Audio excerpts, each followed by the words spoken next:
Prokuroria e posaçme njofton se ka ekzekutuar masat e sigurisë për 3 persona, nga 11 të tilla në total, ndaj një grupi të strukturuar kriminal që akuzohen për trafik ndërkombëtar droge dhe pastrim parash. Vlera e pasurive të sekuestruara për llogari të këtij hetimi është 12 milionë euro. Ky grup, që sipas pak drejtohej nga Jetmir Pepaj, gjatë viteve 2019-2021, ka operuar në Amerikën Latine, Belgjik dhe Holland, ku janë dokumentuar 8 episode të trafikimit të kokainës në sasi të mëdha. Vetëm pesha totale e drogës që u arrit të kapej nga autoritetet e huaja në periudha të ndryshme në 8 episode është mbi 7.4 ton e llojit kokainë. Episodet janë regjistruar në Amsterdam, Rotterdam, Guayaquil dhe Peru. 232 pasuri të paluajtshme dhe të luajtshme në pronësi të drejtpërdrejtë apo të tërthor të personave në hetim janë vënë në sekuestro dhe që kapin vlerën e 12 milionë eurove. Bëhet fjalë për 7 shoqëri tregtare me çdo pasuri dhe aset të tyre ku përfshihen godina, biznesi e shërbimesh.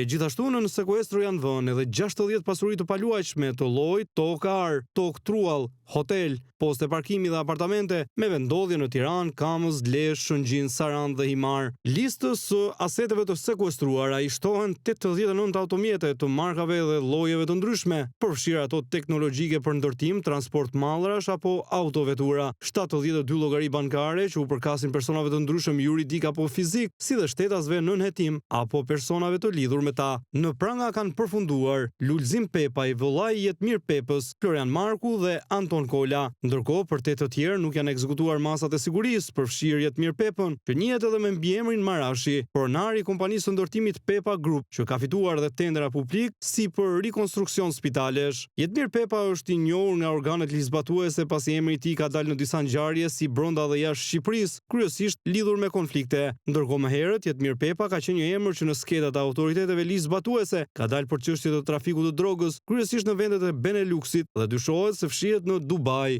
Në hetimet dhe operacionin e SPAK-u përfshin dhe dhan kontribut thelbësor Eurojust, Europol, autoritetet gjyqësore franceze, holandeze dhe britanike, teksa edhe për këtë dosje rol të rëndësishëm kanë patur zbërthimet e bisedave në aplikacionet e koduara Sky ECC.